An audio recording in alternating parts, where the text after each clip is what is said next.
Let's go. Almost. Hello and welcome to Concentration Check, a co-writing space. I'm Erin Evans. I'm the author of the Brimstone Angel Saga and the Books of the Usurper series, and I'm here to get some work done. With me no, that's not happening today.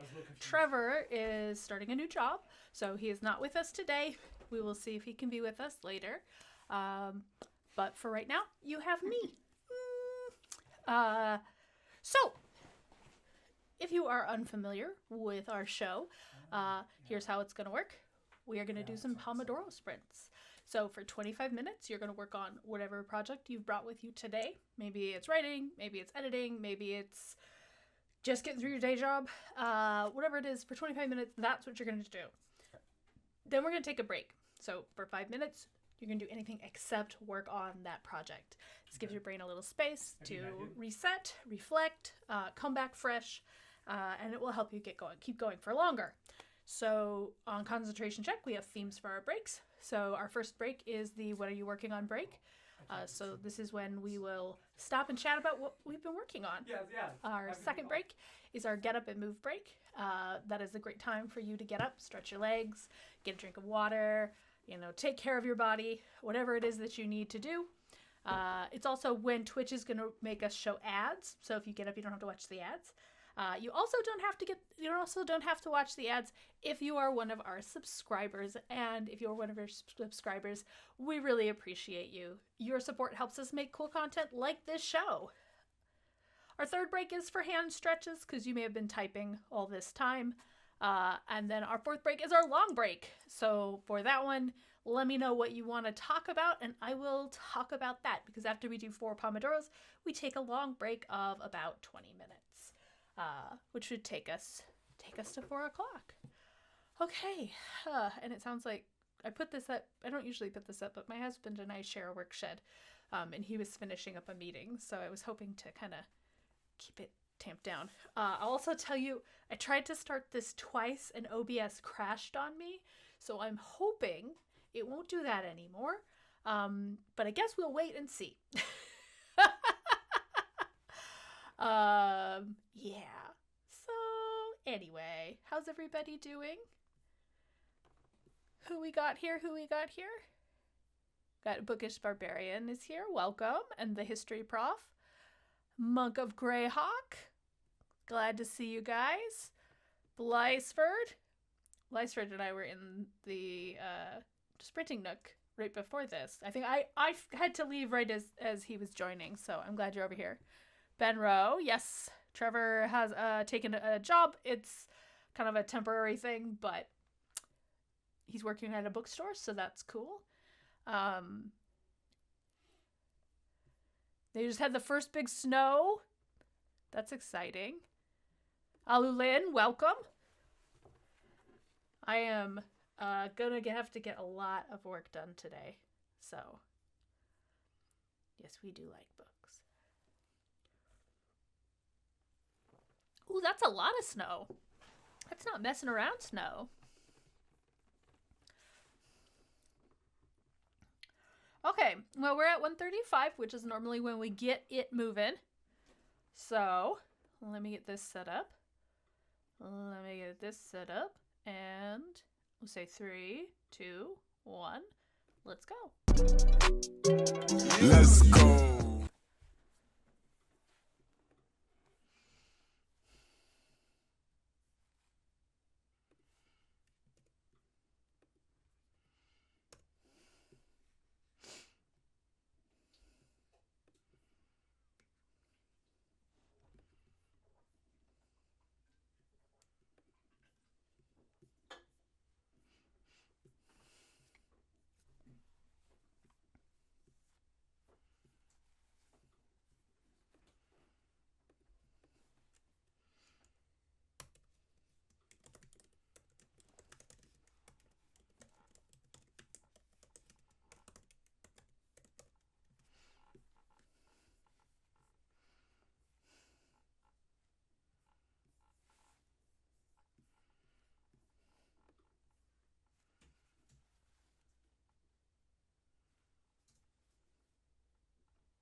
That snuck up.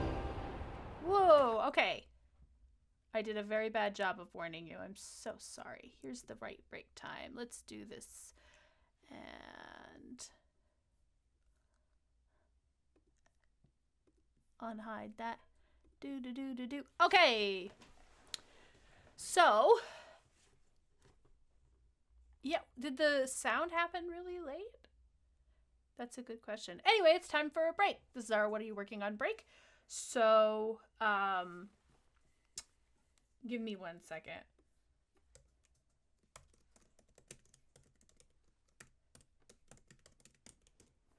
One thing I'm working on is I'm talking to another person about a Dungeon Scroller stream, which is not what I set out to do, but it needed to be done. So we are on the break, yes. It hit 0 a couple minutes ago. Weird. Huh. Because we've been having this problem with the timer not playing the sound when it's supposed to play the sound. And that is a puzzle. I wonder what that's all about. But that means the sound exists. It's just at the wrong spot. So that, and I am adding skeletons and a cat into my RuneScape book. That's as much as I can explain because of rules and NDAs and things. But anyway, here we are. What are you guys working on? Oh, I have coffee. What a nice surprise. Let's see. Benro says, I'm just trying to make sure I've got all my ducks in a row for our next series, Movies That Broke Hollywood. All about expensive 80s movie flops. Interesting. I am curious what titles are on that list. This is the kind of stuff I don't necessarily know about. I have a podcast I was going to tell you about. My brother-in-law told me about. I'll have to see if I can find the name of it. Let's see. Bookish Barbarian today. I'm doing little projects and doodles, resting sprints. I like it. Sometimes rest is work. So make time and focus for it. Blysford, I'm coming at the last bits of my book with spackling paste and a no-nonsense attitude. I like it. This is the nonfiction book that you're getting really close to being done with? Yeah? I cannot get over my screen, like my cardigan and my computer chair and my background look very similar. So I either see the chair and my thing, I look like I'm hunching, or it's just all blending together and I look like my torso is this big.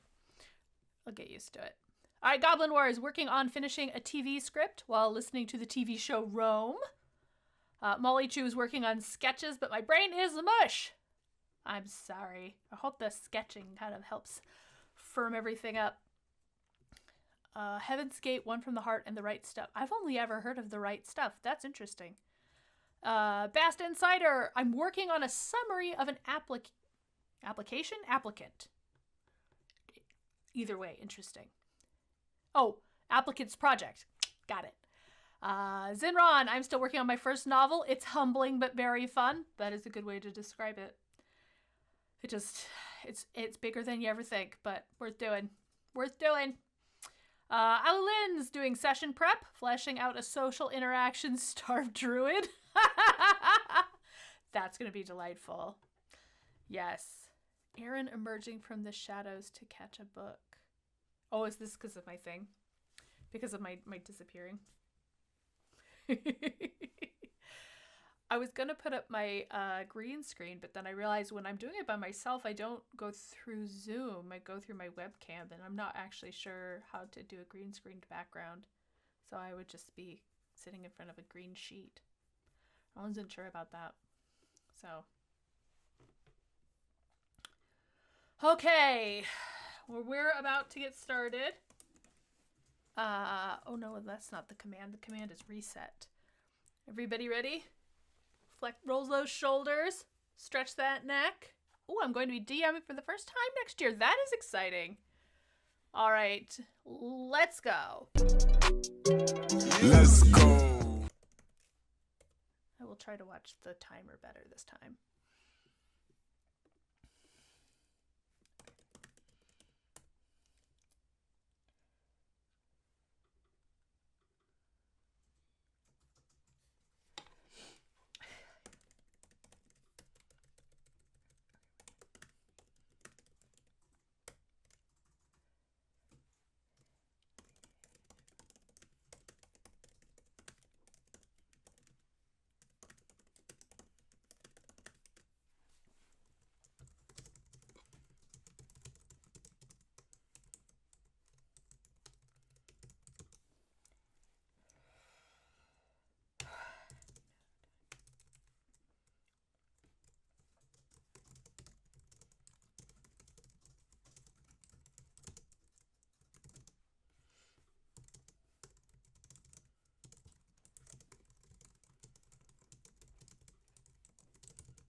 Oh, the timer.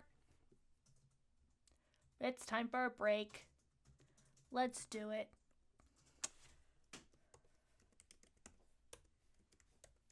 That time, I did not hear a sound. So I don't know what's up.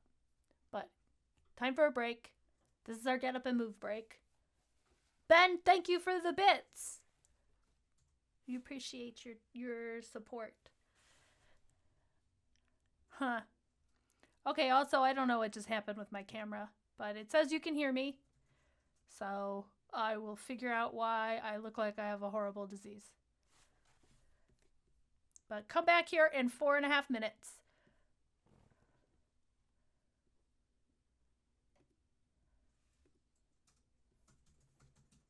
That is really wild. What is that?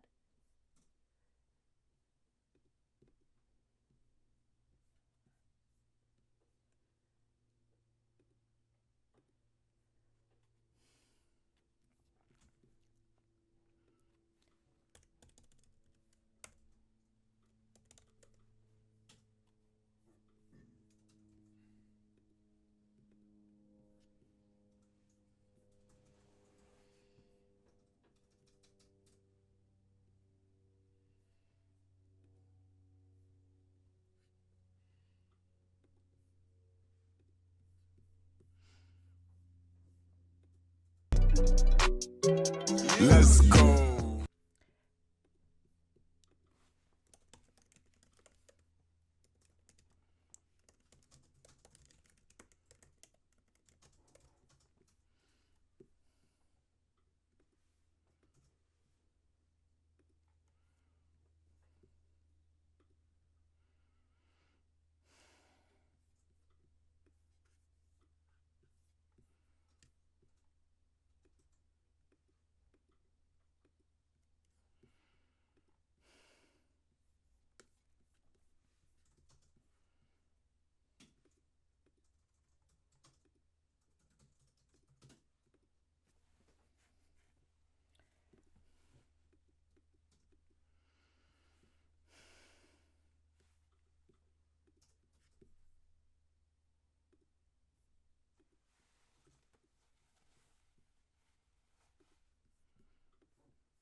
I've not made as many words trying to add this cat, but I think the cat was a good choice still.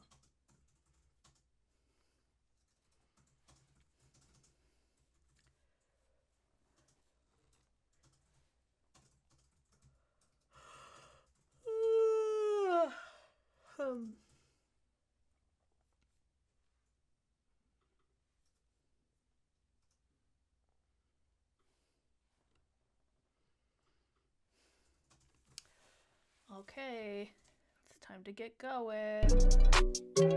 Let's go.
1 minute warning.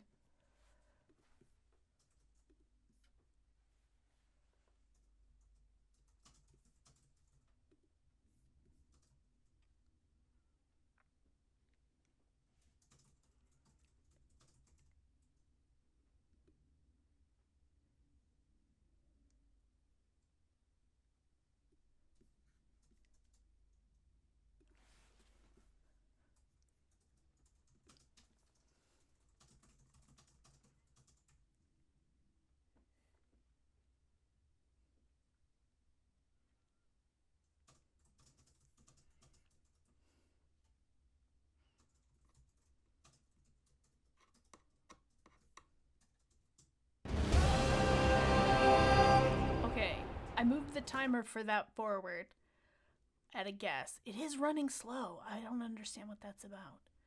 But anyway, here we go. It's break time. Okay, and it's time for some hand stretches. You heard the music because I went into the timer and I moved the slider down, but I just was kind of estimating, so it didn't match up with the other timer. But it was, when I looked at it, it was a couple minutes behind, and I don't understand. But I know where to look now, and that is half the battle of tech problems. Okay, so time for some hand stretches. So as always, you want a gentle stretch. You don't want to hurt anything. So don't push stuff past where it wants to go. All right, hands up front. I'm gonna do some positions first. So, up and down. Do this way. I can do this way because it's a bigger screen. So first things first, straight up and down, palm strike, and then nice and flat. For knife hands, I'm also sitting too close to the camera. Curl your fingers for flat fist. Point your fingers back for bow wrist. Then reverse, bow wrist, fist, flat fist, knife hands, palm strike. And we're going to do it again, but a little bit faster. Palm strike, knife hands, flat fist, bow wrist, fist, flat fist, knife hands, palm strike. Okay. Now we're gonna pull and bend some joints. And take some nice deep breaths. So first one, forward, down a little.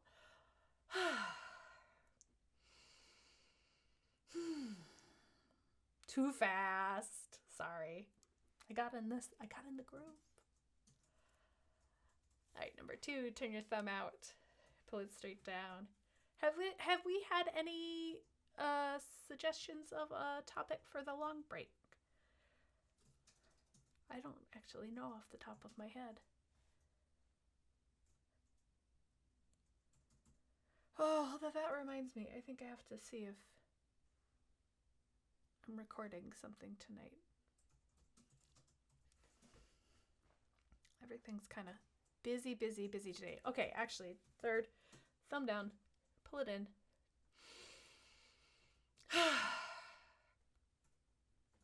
Maybe it's a day for a bonus sprint. Maybe it's a day for end early, everybody go for a walk. All right, number 4. The little name tag looks really nice on my whiteboard, but on anything else it looks like really bad. I need to change it. All right, and then we're gonna go circle. 1, 2, 3, 4, 5. Give it a little shake. Other side. Number 1.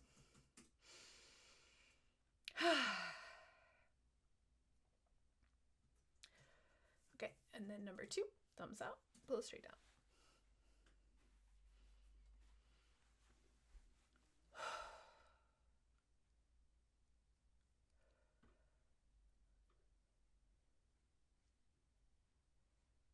All right, and then number 3, point your thumb down, pull it in towards your chest.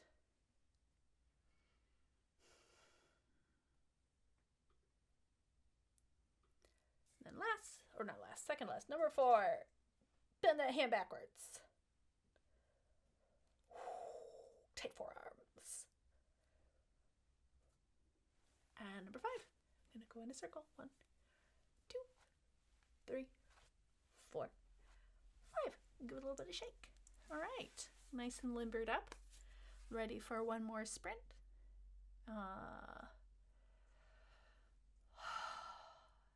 Yeah.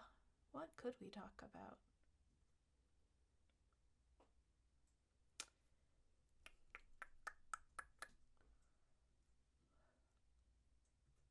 Those are the best for me too, Zinron. That's where I got it.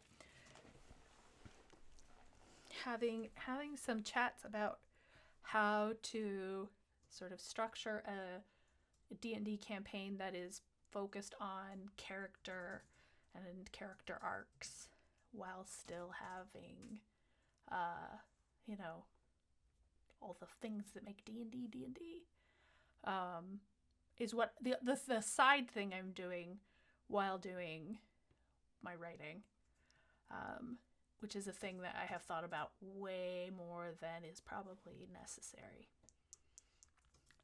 So that's a thing we could talk about.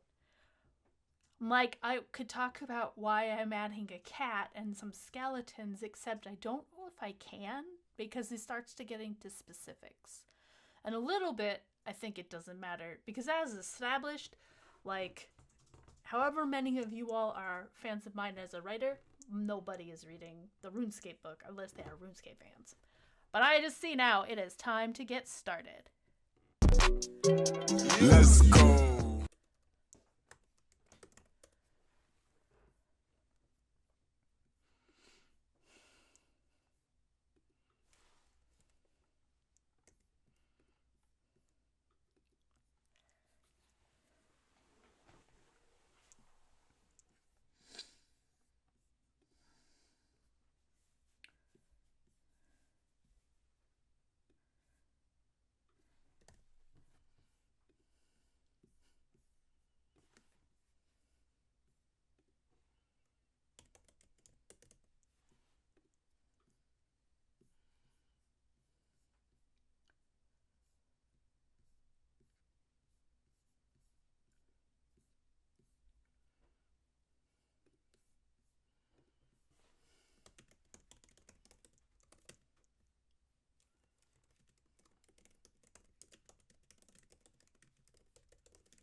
Ooh, we're almost done.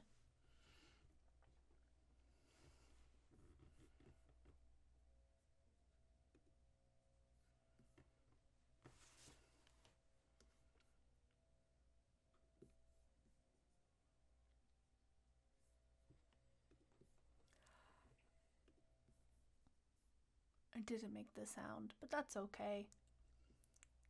I'm very curious what's up with this thing. So, we're done. Good job. Now we're at our long break. Uh, and it sounds like everybody is up for talking about how to put together a D&D game, which is sort of focused on doing more things with characters and character arc. So the reason I brought this up is, like I said, I am having sneaky conversations with someone who is putting together a campaign to run on Dungeon Scrawlers, and they were interested in kind of doing what we did with Fearful Symmetry. So for those of you who did not watch Fearful Symmetry, this was a campaign that I DM'd, which was a sort of sequel to our long-running campaign, Westgate Irregulars. Westgate Irregulars was very focused on the setting, using a lot of the DM's characters from his novels.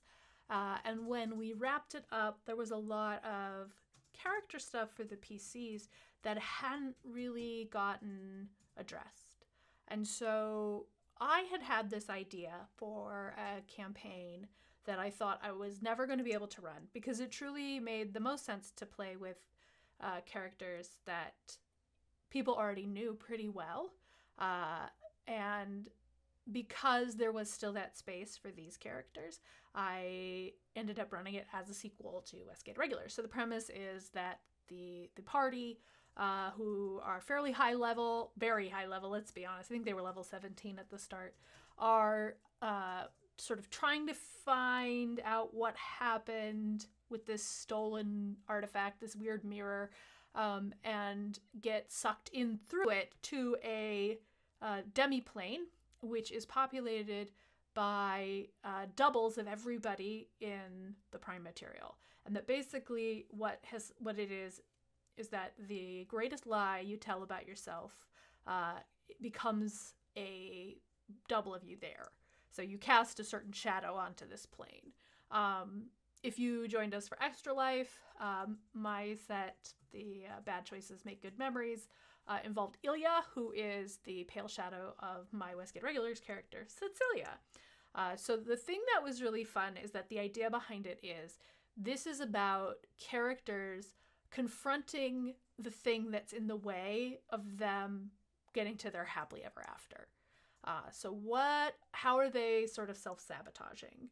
How are they not sort of looking at the world straight, right? So what is the thing that they need to sort of come to terms with? So this was everything from Kalith, who's our blade singer / necromancer, kind of realizing that while she really likes necromancy, she doesn't want to be a lich. She's just kind of been working towards that because that's the next thing you do.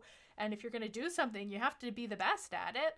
And then actually she's internalized a lot of messed up stuff from her family. And this idea that, she's got to become the chosen of Merkel and a lich, and that she's been putting off the god of death for ages, not doing this. She's doing that because it's not what she wants, and she needs to choose what she wants. Or we had a new character, Florin, who is a Harper agent, who is a big old dork, but who kind of believed deep down that, the only way he could be cool was to be bad. And in kind of coming around to, he's not cool and that's okay. Let him move past that and become, a better person, a better, more happy person. And what I really loved about it was that it made space for the players to explore these things, because it set them up with a question that they needed to answer and made space for them to answer that question.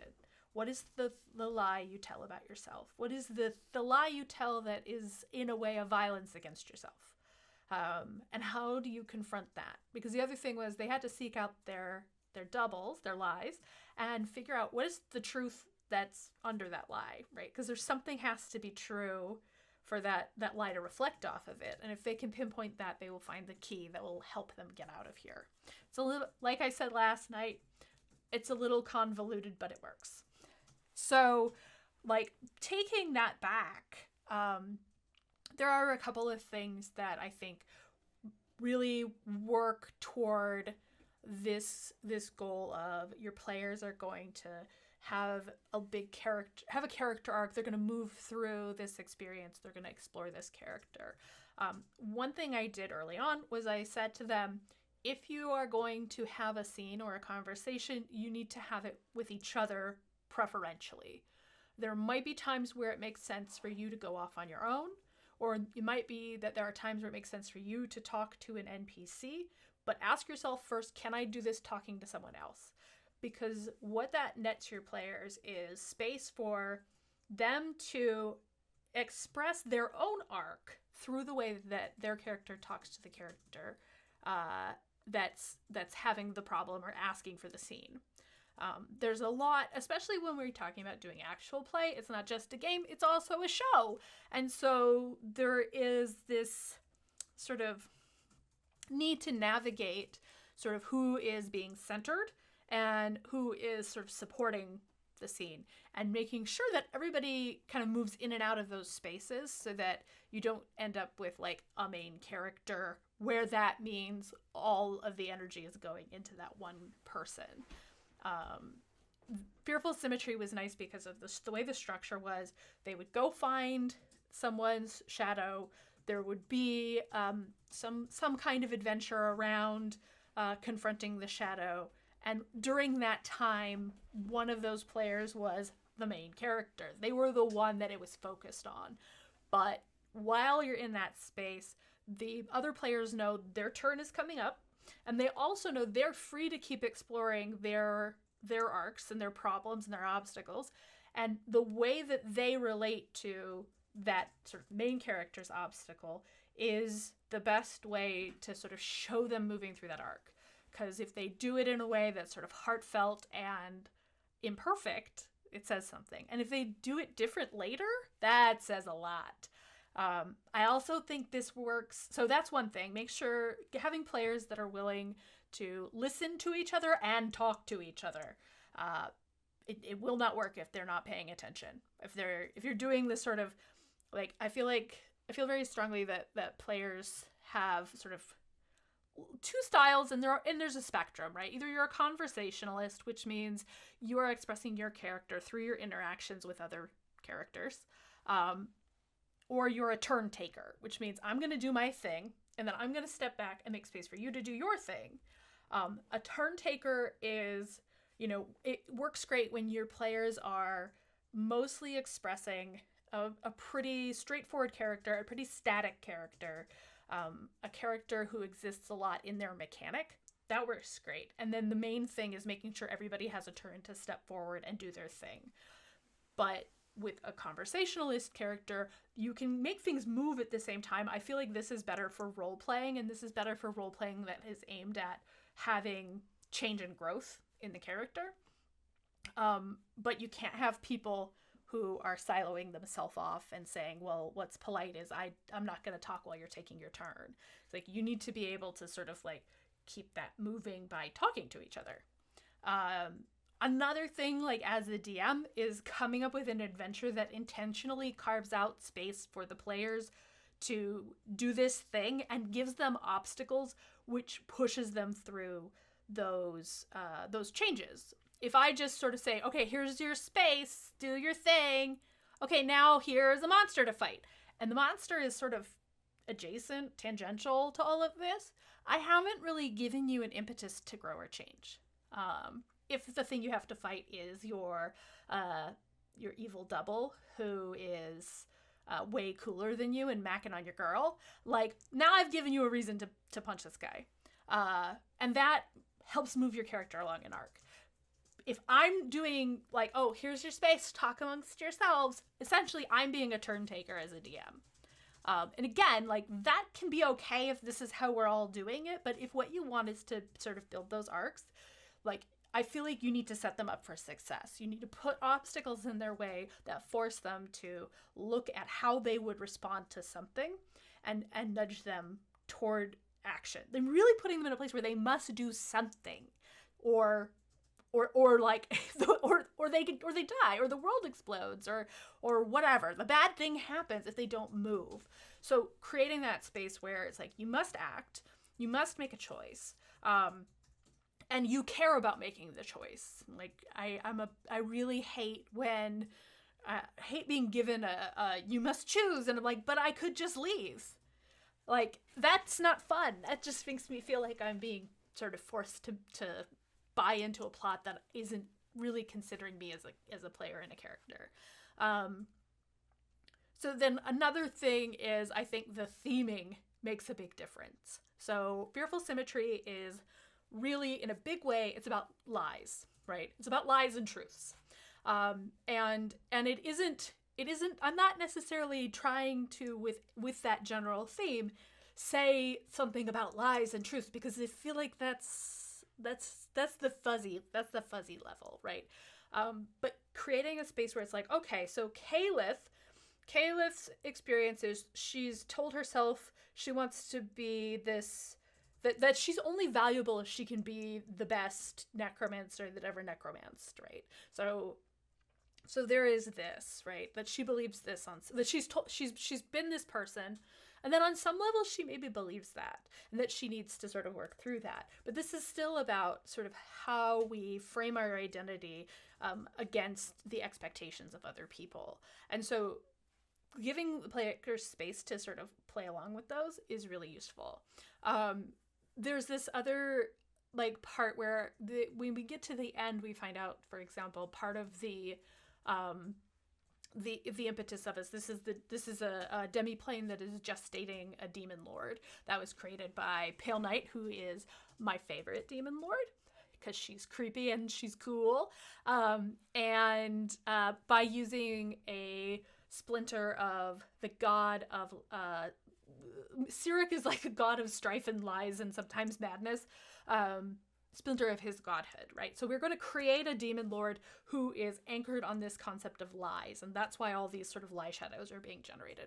But then we get into this, we get the ultimate guy, the ultimate lie guy. Cyric is like present. When they go to grab it, he can reach out and grab onto them, right? And it is only because they have worked through these things, these lies they're telling about themselves, and they know who they are now, that they can defeat Cyric. So there is a mechanical benefit to actually playing along and doing these things. And in all of that, like, we come back again and again to this, repeating on this idea of what does it mean? We had a character, Stong. Stong was like, yeah, I am sort of, arguably I am lying when I go out and I just act happy to see everybody and I believe the best in everybody when I know there are bad people out there. But this is how I protect myself, and this is how I make the world a better place. So it's like, lies aren't necessarily bad. But at no point in here am I coming in and also saying something about, like, now I'm sort of struggling. Like there's, wow, I can't think of a single thing. Man must struggle against nature or something. This is not part of it. So kind of focusing on that, what are you talking about here, helps kind of keep everything lean and focused when it is a lot about characters talking about themselves. And the last thing that I really liked doing, and I will continue to do, is when it is a kind of poignant moment for a character and the player is there and they're doing the thing, stopping them and asking them what is going on inside this character's head. And this is where it's very obvious that I come from a novel writing background, because this is one of the tools that novelists get to use that is not available in a lot of other mediums. But I think it is helpful there to say, hey, can you pull this stuff out? Because we are talking about a character going through an emotional journey, and we are talking about a medium where we are improvising a lot in the moment. And so we may not have the best, like the very best action, the very best, way to show it with facial expression or whatever. And, we're none of us professional. I don't think most of us are professional actors. I guess some of us are. But But so giving them back an extra tool to sort of help sort of shape that space.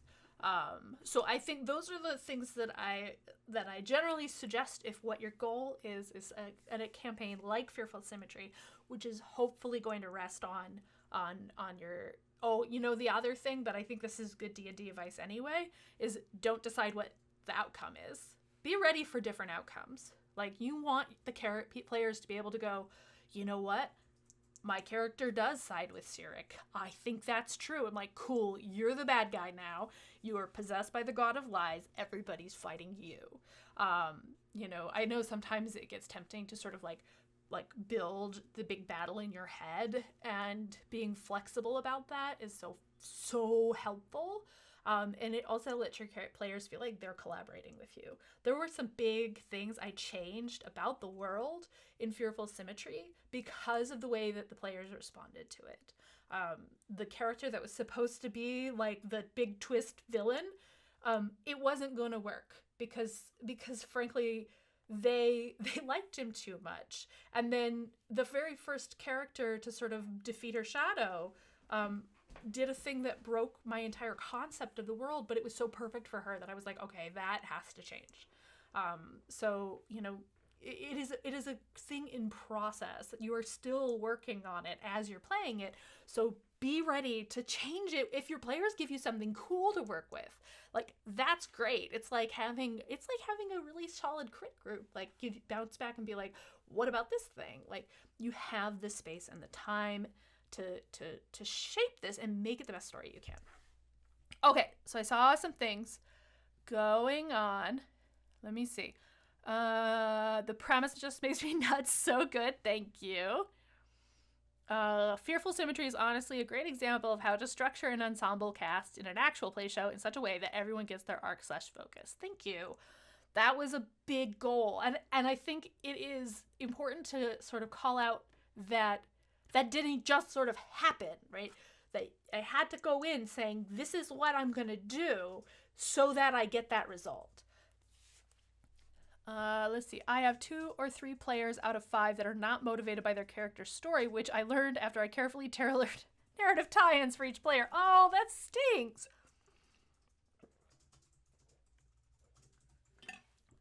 That's rough. Is that a thing that they're willing to sort of work with you on, like what they do want?